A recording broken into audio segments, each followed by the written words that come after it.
All right, we are Vodka. live, guys. Everybody, welcome to our live review of Age of Ultron. This kind of happened last minute. We didn't think that we were all going to get to see the movie this weekend. We weren't sure. Well, we weren't sure when everybody's going to get to see it, but everybody has seen it at this point. Well, actually, not everybody. Tim and Dave, I don't think they've seen it, but we have, and we wanted to talk about it. I have no idea what you guys thought about it, and I think you guys probably know what I thought because I tweeted about it. But Oh, I didn't even see your tweets. okay, didn't well, wow, really, director of social media? No, that's well, me. I'm Dan. I'm not director of social media. Well, no, I didn't see it either. yeah, hope we didn't see it either. So Oh, okay, gotcha. right. So I'll just say that. Well, I saw the one you said it got an 8 out of 10. It was okay, but that didn't really. Yeah. I mean, Right, well, yeah, come yeah. on. So I thought that it was good but not great. I thought that I think the problem with this one is that the first Avengers, it set the bar so high because we had never seen anything like that before. Yes. And then now we're so used to it. We've been through Avengers. We've had about 17 Iron Man movies and a few Captain America movies. So we're used to seeing all these characters on screen, and we're used to seeing them together with Avengers. And then we saw a bunch of them together in Captain America: The Winter Soldier.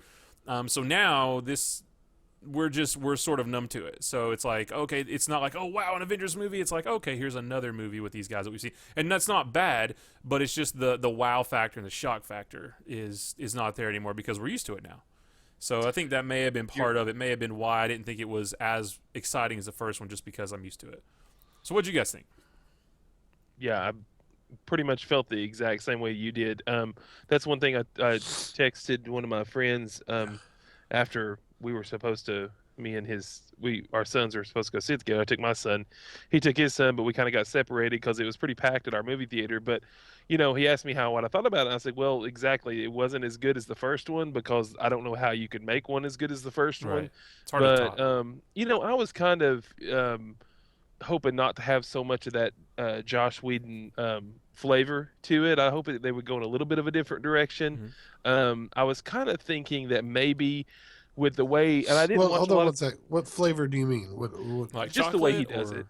Yeah, just the way he does movies, just the action sequences, the slow motion stuff, just the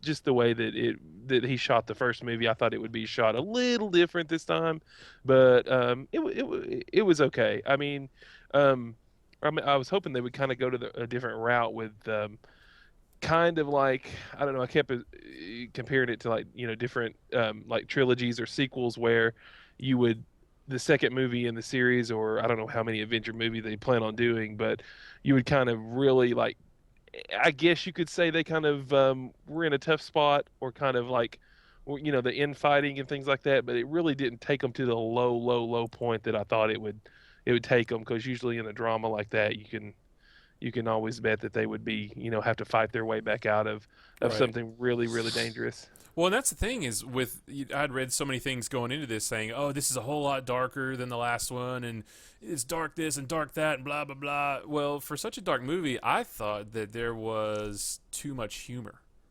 Right. I think I attribute that to Guardians of the Galaxy, because Guardians was a really, it was a pretty lighthearted, funny movie. I mean, it was still a lot of action and stuff too, but it was funnier than all the other ones, and everybody responded to that really well. And I think that they were trying to capture some of that, but it doesn't belong here. I mean, there's places for some humor where, Tony Stark, he's always sarcastic, and Hawkeye has some good lines and whatever, but there was too much. And we haven't said this, but spoiler alert, if you obviously, Yeah. I mean, this is a review, so if you haven't seen the movie, don't watch this yet, because we're going to be talking about stuff that spoils the movie. But Captain America cracking jokes during battle more than once, that was out of character. Because he's always no nonsense while they're fighting, and just there was a lot of silliness from Thor and things like that. So I thought there was a little too much humor. I don't know, Dan. What did you? Sometimes you have different opinions, so which I do. okay, okay. So I went in skeptical of this film. Skeptical, and really? The reason being is I have superhero fatigue. and it's you have 5 television shows going right now. You have 3 movies coming out this year, and next year you have 6 more movies coming out with more shows that are going to be added that people have been talking. You got Krypton Defenders, you have Luke Cage, Iron Fist, all these shows that are being talked about, they're going to be on TV. You have all this superhero stuff, and they have done the Avengers formula about 100 times with 17 Iron Mans and 2 Captain Americas and 2 Thors and another Avengers movie. It's just like, oh my gosh, so much. So I went in skeptical, and I came out liking this more than the first one. Really? Wow. Okay. I actually really enjoyed it. I thought it was a lot of fun.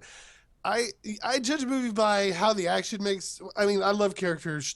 You guys know I love character development and stuff like that too. But when it makes me catch my breath when I'm watching a movie and I notice I haven't been breathing for a second, then it's like that was a good action sequence. Yeah. All right, so I actually like that Josh Whedon does the little slow pan, or he moves between the fight scene very elegantly so he can cover all the characters. When you have a mass of characters that this show does, you have to be able to include them. Now, that can cause troubles as well due to the simple fact that you're trying to tell way too many stories, so the story gets convoluted and gets crazy. So it kind of breaks the audience apart from the film a little bit on the story side, especially when Scarlet Witch started doing all her stuff and everybody's going to their origin stories and stuff. And that wasn't needed. The movie could have been about 20 minutes shorter. You could have got rid of that. But all in all, the fights were fun. I think the humor was a little much sometimes, but they've made these guys out all to be smarky little wisecracking hunk of men, pretty much. It's what they made him out to be, and that's what they were doing in there. Yes, Captain America says a few things, but he doesn't say much. I mean, he only says language to Tony Stark at the beginning. They make a big joke about that running all the way through. I liked when they go to the slow pan because it looks like a comic book panel kind of thing, I think is what he's trying to show there when all of them are on screen and he's doing something like that. And he's kind of showing them all attacking different things, especially like the closing credits when it shows the statue of them all fighting Ultron that was and all cool. that stuff. That was kind of cool. So I thought it was a lot of fun. And I really didn't feel like I was in there for 2.5 hours. I walked out like, oh my gosh, I'm already walking out. And I felt like that was quick. I actually liked the movie. I did. I liked the movie, and I'm not saying that was bad. I'm just saying, like Matt, where he read all about it being a dark type of movie, I kind of thought the way the previews, and I only had seen a couple of previews or trailers, that it was going to be, just go down to more of a grittier type movie. But I sat there thinking, although the jokes and things were cool and cute, and sometimes everybody cracked up at those jokes and things, I was like, well, maybe they're keeping this marketable because the theater was full of kids. I mean, just absolutely full of kids. They're not going to make this as dark as you were thinking it was. It was Right. going to be Batman, Dark Knight. Right. It wasn't Right. going to be Daredevil. There's no way. They can't do that because Marvel's formula for making movies doesn't include the darkness, at least on the Avengers side. Right. It's the same formula for every one of the movies. And I think that's why people don't think this is as good as the original, due to the fact that it's the same thing that goes. They all fight. There's a big battle. An evil comes back. Now we all broke apart. We got to be a team again. Oh, we're a team again. Now we win the battle. Yeah. Well, it's the same formula in every one of their movies, even the individual ones. So people are getting fatigued on it. That's why when they watch this, they're like, it wasn't as good as the original. Well, because you've seen it 100 times. Well, you don't need to see it again. So I mean, I'm not getting fatigued on it, just because this is my wheelhouse. But yes, and I read the same thing, and I agree that they kind of. It wasn't the same as the first one, but it's almost like you could have just. It was very similar to the first one. Just replace the Chitauri with Ultron's robots, and it was the same thing. I mean, there was I was thinking about that during the end fight scene when Thor says, "Is that the best you can do?" And then Ultron comes in, and all the come behind him. I was like, that is the same exact thing as because when he does that, all the other Avengers are behind him. Yeah. Well, it's like in the first movie when it does that circular shot and then it shows all the Chitauri on the building. It was the same thing. Right. I still liked it, but I was like, couldn't you have done something? Well, when different? he gets to the final battle, there's not much new you can do there. It's okay. We have to have this started right when that battle started, when there was so many robots in suits or whatever they are, or whatever Ultron had made them. But there were so many. I'm like, okay, so this is just like the battle against the army at the end of Avengers 1. This is the exact same thing. Yep. And then they did that part, and I'm like, okay, you have to have the moment where they're all like, we're a team, and take a look at us now, we're all bad. Yeah. And it pans on them, and they're all cool. And then they go into the big battle and start fighting. So it's just, That fight was a little boring, but the opening sequence is amazing. I Yeah. thought that was so much fun all the way through that. So Matt, Uh, I wanna ask you, is Ultron in the comic portrayed well in this movie, or is he worse, or is he even at that level? I thought that he was very underwhelming as a villain. I mean, Ultron is supposed to be one of the toughest, baddest villains that they've ever faced, and they constantly face him in the books, and he's supposed to be a real badass. But in this one, I didn't. He was like making jokes, and he was. he was That was smiling, weird. and I was like, I don't. That's not what I.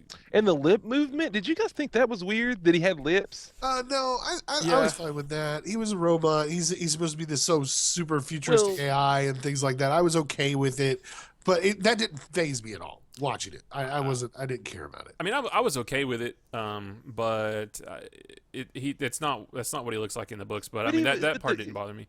But I guess the whole goal to the movie was he was trying to get into that super artificial, the body that the Vision ended up being. Right. He was trying to get to that body, so therefore, the robot body that we saw as Ultron was just it wasn't strong. I mean, like Tony Stark said, he was juicing there when he got Yeah. the bigger body, which I Right. didn't really see that much of a big difference, other than his shoulders were kind of large.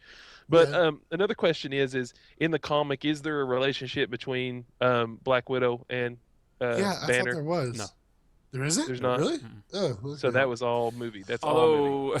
Although, Black, and it's funny because Chris Evans and Chris Chris Hemsworth, the two of them got, I think, or maybe even Jeremy Renner, the two of them got in trouble because they were in one interview they made a joke about Black Widow being a whore because she's and they were just joking, but they got trouble for that. But actually in the comics, though, she has slept around. She slept with Tony Stark. She slept with Daredevil. She has slept with Bucky, Bucky from Winter Soldier. Yeah, So right. she's kind. Um, I'm not saying anything, but I'm saying it's fact. You can go read it. She has kind of been with several of the heroes. So Did you think and you've read the comics too? Did you think Cap was not as Cap as he should have been? right, agree. Yeah, absolutely. So Captain Really? America. I thought he was fine. So No, but no. everything I mean, was fine. Thor takes over once or twice. Tony's leading most of the battles. I mean, Cap's They, not they really doing have their anything. moments, but it's Captain America telling all of them all the times, like, we're saving everybody. Well, we're yeah, doing it this so- way. I'm Captain America. This is how we're doing it. Well, so in that regard, yes, Cap was Cap, and that's what I loved about the first movie was that Iron Man has been their big seller since 2008, and when the first one came out, I was thinking, oh gosh, they're gonna Iron Man's they're gonna make him the leader because they did in that Avengers cartoon from a few years back Yeah, that was yeah. really good. Iron Man was the leader and Cap was just off to the side, and Captain America is the leader of the Avengers. Captain America is the leader of the entire Marvel universe. And I was worried that he wasn't going to be that in the movies, but he did. One of my favorite lines in the first Avengers is when Iron Man says, it's during that battle, and Iron Man says, "Call it out, Cap," and Captain America starts yeah. given orders because that's what Captain America's supposed to do. And in this movie, he for the most part did that too. He was saying, "We're going to save lives," and Well, not our just number that, one even in the priority is first this. battle, and- even in the first battle going in, he's barking out Yeah, orders, telling them exactly. where everybody's going, everything like that. He's doing the Cap thing. Yes, yeah. So that was great. That was fine. But the jokes, just Captain America and jokes, it just What were doesn't. the jokes that I can't remember? I remember him saying language at the beginning, but that was the only thing, and I didn't even think that was a joke. He was joking during the end battle. He was, he.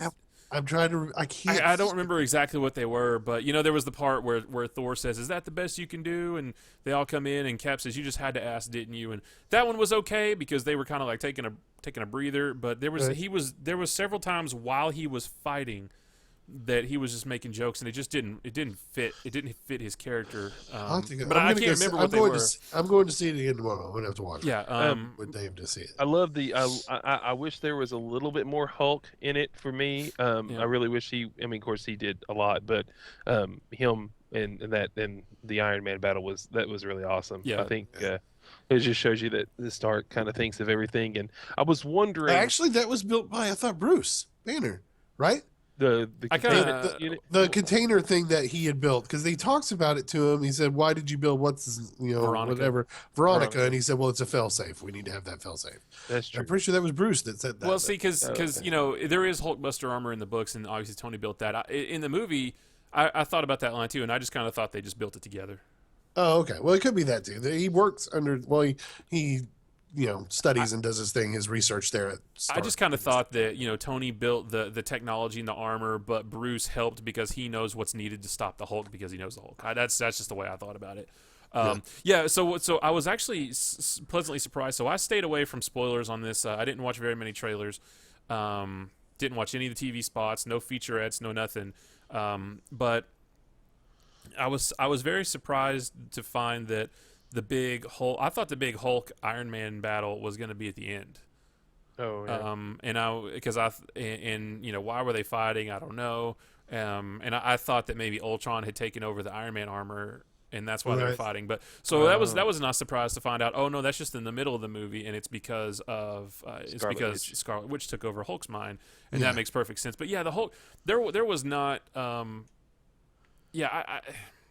I didn't love the use of Hulk in this because they sort of they throw it kind of flies in the face of everything they've established with the Hulk in the Marvel Cinematic Universe up to this point. So in the 2008 movie, at the very end, when it's Ed Norton, he looks up and his eyes are green, and you're like, oh crap, he's learning how to control it. And then in the first Avengers movie, clearly he can't control it. And in this one, it looked like it ignored all that. It looked like he couldn't control it at all. Well, he couldn't because Scarlet Witch was in the head the first time. The second time, he just had to go green because what's Black Widow made him. Right, but why does she have to make him? I mean, because he was nervous about doing it. Because he doesn't want to be the Hulk. I don't think anybody gets that. I think that's what they're trying to do in the movie. He doesn't want to go green. Right. He doesn't want to be that They guy. even made up the code green. Yeah. So, it sounded like the Avengers only used him when they absolutely needed he's to a have last him. resort. Right, He's and the last resort. that's how he should be used. And I don't think Bruce Banner liked being used that way. And that's why all through the movie he's pretty much saying, I don't want to be the Hulk. And then at the end he goes. He's just and that kind of upset me at the end. It was like a passing of the guard kind of thing. He's Tony goes off, Thor leaves, Hulk he takes off and is gone, and now Cap's got Falcon, Vision, Scarlet Witch, and insert other superhero War here. Machine. You're right, and it's just like, okay, so you got B team. Now that was just kind of sad. It's like, are the others going to even be back in the other movies? Because that would make me sad. I wouldn't go. It'd be hard for me to go see another Avengers because I don't want to see Falcon. I don't want to see War Machine. I don't want to see Scarlet Witch. Well, I'd come back for Spider-Man. So let's talk about that for a second. So I actually thought that was cool because they do this in the books all the time. I mean, like every 5 issues, the Avengers roster changes. There's different members. I all understand the time. that, and that's fine in that area. But I mean, they've established these characters so well with doing multiple movies of each one that now you just plucked them away. Right. Well, so here's the thing with that though. So the next Avengers movie is Avengers: Infinity War Part 1 in 2018, I think. Yeah, 2018, and then Part 2 in 2019. And for that one, it's going to be Thanos and the Infinity Gauntlet versus everybody, and they're going to have to bring. I just don't know, if they're going to establish a new team of Avengers at the end of this movie, it seems like there needs to be another Avengers movie with these guys before the next movie where it's going to take everybody to beat Thanos. Because it's like, well, what, Yeah, you did this huge job of doing multiple movies for each of these characters that you wanted to put in Avengers, and then you do 2 awesome Avengers movies, and then you just throw them all away and say, well, this guy was in part of the Cap movie, and this guy was in part of this movie, and this guy was in part of that movie. So there you go. And there's your team. But in the books, there's always a core guy. There's always a Cap or a Tony Stark. That's fine. That's not what I'm getting on to. It's the fact that you've established a bunch of characters in the cinema of people who don't read the comic books. Right. And now you've taken all those characters away that they fell in love with. Yeah. And now you've put them with the B actors or the cameo actors from that. It would be definitely hard for me to watch the next movie with what they ended the movie with Right. today. Because I have no idea. I didn't even know the Vision's name. I mean, not me. I kind of thought that new team was really cool. Right. I mean, you have Well, I kinda got Machine ticked takes off Iron Man's because- spot. Vision takes Well, actually, I read an Thor's article. spots. Yeah, exactly. Falcon. He just has flying wings. Falcon just showed up.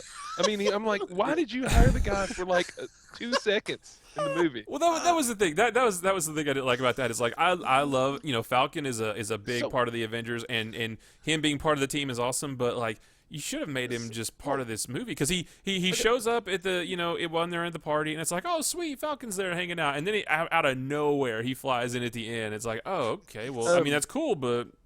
Well, let me ask you a question, and this is something I couldn't put 2 and 2 together. Was technically S.H.I.E.L.D. gone?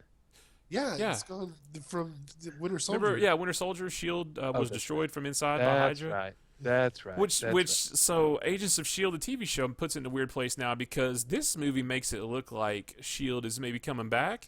Yeah. But the TV show, they're still not back, although they're trying to come back. But everybody still thinks that Nick Fury is dead. But in the movie, Nick Fury is He's clearly alive, and then Maria Hill's in both of them, but she does. So Right. they job. So like when Winter Soldier came out. That movie and Agents of Shield jived perfectly. It was like they fed off each other. It was a perfect symmetry of things going on. But in this one, they now look like they're disjointed. So I'm not sure what's going to Gotcha. happen with Well, that. All in all, I think we all enjoyed it. Matt and Opie don't think it's as good as the first one. I actually enjoyed this more than the first one. I'm going to see it again with Dave tomorrow. Well, let and me, we'll see if it holds up again for me tomorrow. Let me But I ask had you a guys lot a of fun. question. Let's because we haven't talked once about. Well, actually, we have. Well, there's also one thing. First off, husband, wife, sister, daughter, or sister, brother, Quicksilver, and Scarlet Witch. Don't try to make me feel sad for a character you barely let talk throughout the movie. I know. I'm not going to feel sorry for him. Oh, okay, That's so- also a good shot. We're going to go. That's okay to do a spoiler, right? Yeah, I said we can do spoilers. Okay. Yeah, spoiler. Okay. Big spoiler. If you're gonna kill somebody out, that's fine. And they were making it out to be Jeremy Renner, I thought, throughout the whole film. They're making this whole he's down to earth, has a home, family, and Yeah. all this stuff. Like he's gonna be the guy that's helping all these people out. Then he gets killed helping the kids, and then oh wait, they killed Quick. And I'm like, oh good. Nobody cared. And then they get out of there and they're all sad, but like after that, nothing. There's just like not even a funeral look, nothing. It's just he's gone. Well, so I read a thing from Joss Whedon that said he wanted to do that. He wanted there to be a big twist. And he said they purposely set it up throughout the entire movie to make you think that Hawkeye was going to die at the end because there was all this talk about, I'm just a human with no powers and I'm fighting with people who are basically gods and all this stuff and they don't need me and we're fighting a bunch of robots and I have a bow and arrow. None of this makes sense, which that was a good joke. I mean that was a good bit of humor. But and then it turns out that he didn't die and then Quicksilver was the one who got killed, which I didn't like at all because I liked this Quicksilver better than the one in Days of Future Past. Really? Yeah. I love the one in Days of Future. I love that actor. Anyways, I've seen him in all kinds of stuff. Yeah, he's a he's an American actor. Horror Story that first Yes, season yes. that we watched. He was also in Kick-Ass as well, which is really weird. He was one of Oh, the friends yeah, in he the very was. first Kick-Ass movie. I didn't even think about that. But I hated that he died because it was like, well, because he's part of the Avengers in the book sometimes. So, and you can't have Quicksilver without Scarlet Witch, but apparently they can. But I attribute that to Fox and them having the rights to X-Men, and they use Quicksilver in the movie also. So I think that so they apparently, because Quicksilver can be associated with both, so you could say that both studios own the rights. So what I think was there was some kind of back room deal that Marvel and Fox were talking. They said, okay, listen, we both own this character. But you know what, Fox, you can have him. We're doing fine. We're just going to use him for one movie, and then we'll kill him off. That way there won't be confusion around why are there different movies with the same character multiple times. So we'll just do this one time, and then we'll kill him, and that's it. I blame it completely. I think if Fox I think if Fox had never used Quicksilver in Days of Future Past, Quicksilver would have lived in this. Gotcha. Guaranteed. I didn't mind this Quicksilver. Don't get me wrong, but I enjoyed. Yeah, the I thought he was Quicksilver. better, and it actually, to the surprise for me though, was Scarlet Witch. I've never really liked her in the books. I've never been able to figure out her powers, and of course she. I Was still in don't. I still don't know her powers, by the way. Well, and they didn't really. Yeah, that's the Still thing. Is like supposedly, like in the books, it's like Kamehameha blast. She was She has the force. Kamehameha blasting, she was force Kamehameha, fielding, yeah, and she was mind controlling. whispering in people's ears. That's yeah, like- and but in the books, it's like some kind of weird hex power, and she just can control probability or I don't know. I give it to the one Olsen that's not a twin to become a very good actor. That's right. She was fantastic in this though. Like I liked her. Yeah. I liked her powers. I liked how she came around at the end. She was a badass. They need that. So that she was a nice surprise. I liked having her, and I'm excited really to see her in the next movies. But yeah, that was. I liked them. That was a nice addition. But let me ask you guys, because we haven't talked about Ultron much. But what did you think about Ultron as a villain? I mean, we talked about him some, but I was very underwhelmed. Felt I like it was Lawnmower Man. Yeah, he could have been a lot. He could have been a lot worse. I mean, I think that the fact that he could have. I mean, launched. I thought that's the first thing I thought when they really explained that Jarvis was the one actually. I think they went way too far to the left to explain that he was trying to get into missile launch codes and things like that, and then Jarvis was actually the one that was, kind of blocking him from doing that and all that stuff. I was like, this type of villain could do a lot of damage, and he's not doing a lot of damage. I don't. The guy who could control the internet pretty much. He didn't seem to do much but build robots. Exactly. He didn't do much. And the thing that bugged me was that they went to all this trouble to steal vibranium, which I want to talk about just real quick. But they stole all this vibranium, which in this universe is the strongest metal in the world. Right. In the books, it's actually adamantium. Wolverines, but they can't use adamantium, so they went for the second strongest. But to be made out of vibranium, they were able to be destroyed pretty easily. Was all the pieces made? All the robots made out of? Super suit I didn't think all of them were. I thought it was just that. Was it just him? It was just Vision. He was using that stuff for. I thought. No. Tony Stark said, "Have you been juicing on some vibranium?" No. Yes. He asked Ultron that, but then again, it would just be Ultron and the android, and not any of the other robots. Right. The other robots they didn't have that. There wasn't enough for that. You know what? You might. I might go with you on that because I was thinking, God, they need a lot of vibranium for all those. Right. Great. I'm gonna have to watch it again now. I'm gonna have to watch it again. I don't know if Ultron was all totally vibranium or whatever it's called. I think he mainly used it for Vision's body when he made the android and what he wanted to be. He was trying to get all that because he was creating the android so he could be part of that. Okay. That's what I think. Then maybe I just missed that completely. Yeah. How can Vision not be like super badass with the one of the Infinity Stones embedded in his head? He is. Did you not see it? Well, he is, but I mean, I didn't know the dude's name. How can he be awesome in the comics? I mean, if he's true. That's a good point. And an Infinity Stone. I didn't know it from the comics, but when they said Vision, I knew who they were talking about because Matt had mentioned it a few times. It's to me, it's just another character. Hey, Marvel's got a million. There's one. He's got cool powers. I mean, he didn't even like. I would see if he rose out of the ashes and saved the Avengers. That's what I was expecting. I was expecting Vision. I was expecting the Avengers to get totally beat down and him to come out and battle Ultron one-on-one in this epic huge battle, and then Vision's your epic Avenger, and then you can build off of that. But he didn't. He barely showed up in the last battle. Did he not? That's yeah, true. he wasn't around too much. And it's funny. Well, so in the book, he does have that jewel on his head, and he can shoot lasers and stuff out of it. But it's not an Infinity Gem in the book. It's just a. Well, that may change later when they do the Infinity Wars. Well, that's the thing. Is like, okay, so he's got an Infinity Gem in his head, and when Thanos goes to collect all the Infinity Stones in a later movie, is he gonna kill Vision? I think he's gonna kill Vision because Vision died in the books a few years ago, and he only just came back in the last couple of years. Cool.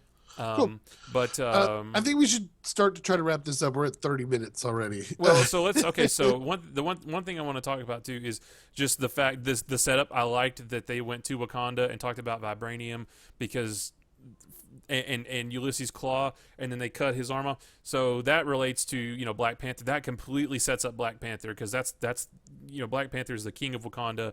Claw is one of his biggest villains and he has the sonic disruptor thing on his arm. So I just like the way this completely set up Black Panther coming out in a couple of years. And then, so last thing, mid-credit scene, Thanos with the gauntlet. Thanos just comes up and is like, I guess I have to do this myself. Yeah. So the thing with that is the gauntlet was supposed to be in Odin's trophy room. Yeah. And I thought maybe we would see that in the third Thor movie, like him come in and steal it, but it just like he had it in his fire safe in his home office or something like that. Right. I mean, I don't know. Maybe he's already gotten it. Maybe he broke in because Loki is actually Odin right now. Well, that's the thing. That's the thing is like, well, maybe Loki let him in the door, and they don't. I don't know. They don't really talk about that part. Yeah, and there was no end credit scene, was there? He said there was going to be. No, there wasn't. There wasn't anything post credits. So, and I actually thought the mid credit thing was perfectly fine, quick and easy and cool. Yeah. Just boom. I guess I have to do this myself, and then he just rolls out and is like, "Yeah, son." It's like when I saw the end of Days of Future Past, and you see Apocalypse there, standing by all the pyramids or whatnot. And you see the four horses in the background. Like, all right, now you're getting to the really cool bad guys. Yeah. You know, the really really cool ones. In my opinion, Matt thinks all of them are cool. I don't. I think these guys coming up are going to be awesome. Actually, all the movies? Because Iron Man 3 was the worst thing I've ever seen in my entire life. Matt is a huge fan of Whiplash from Iron Man 2. Who was the bad guy in Iron Man 3? I didn't even Fake Fake Mandarin. Fake Mandarin. The Mandarin. The Mandarin. So upset about that. I mean, there's other stuff we could talk about. There's a whole thing with Thor going to the magic water and seeing a vision, and that didn't make any sense. I think a lot of the stuff was cut out there. Black Widows was cool to see. I didn't care for Cap's get the Last Dance vision of everybody else's sock hopping like crazy, and then he needs to, and then Thor's vision of Matrix 2 and everybody dancing in their city, and then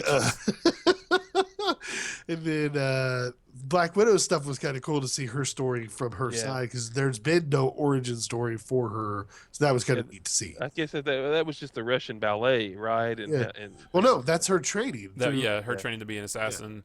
Yeah. She says that at the end she has to be sterile. They sterilized her at the end of the training. That was her graduation.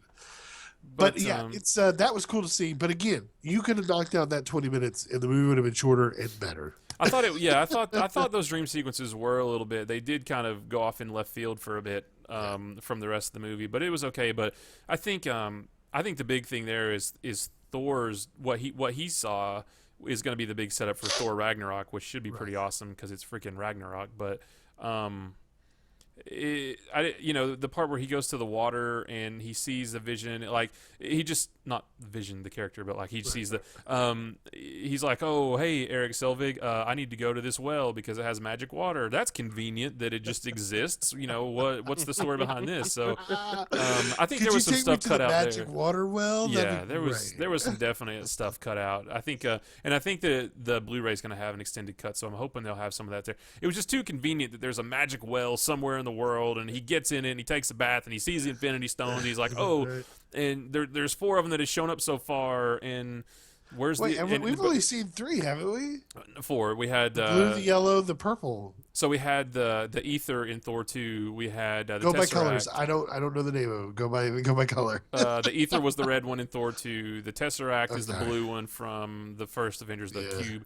The purple one was the power gem from Guardians, and then the mind gem from this one, which was in Loki's scepter. So I forgot about the red one then. It was. So because I forgot about Thor 2 pretty much. Thor 2 is awesome. Not really. Yeah, it is. If you look, I mean, if you can look it up. Listen, people, you gotta understand. Matt looks at all these superhero movies with rose-colored glasses. No, because Iron Man 3 is the worst thing. You can't just claim one of them out of all of them that are made. He's like, no, I don't, because I don't like Iron Man 3. That's right. And Iron Man. There's nothing wrong with you being a fan, okay. but your opinion can be biased sometimes. But not necessarily because you like this better than I did. I did. You're absolutely right. So that's cool. And that's what I'm saying. I went in so skeptical, thinking I'm not gonna like this, Matt. Nope, you're gonna love it, and they're gonna hate me. They're gonna be like, Dan's so cynical. He hates everything now. He's old. It doesn't like heroes. And I came out going, that was pretty fun. I had a good time. I mean, I really liked it. I'll buy the Blu-ray. I'll go see it again. I'll do all that stuff. But there were just some things that just didn't work for me, or that I thought could have been done better. But all in all, I mean, I'll still recommend it to anybody. I mean, it's still fantastic. It's a fun movie for the summer. It's probably top 5 Marvel movies. Definitely top 7. That's saying something because there's 400. So anyways, I guess that's it, guys. So that's it. So if you guys want to keep up with everything else that Nerd Punch is doing, just you can follow us on Twitter, Twitch, Facebook, YouTube, all of those /Nerd Punch. You can go to nerdpunch.com to see our schedule. We're live right now. We're about to go over to Twitch and we're having beer and game night. That's right, beer and game night. You've been noticing. So we're about to get into some GTA or some H1Z1s. Come by and see us. Yep, that's right. So anyway, guys, thanks for watching, and we will see you guys later. Bye-bye. Later, guys.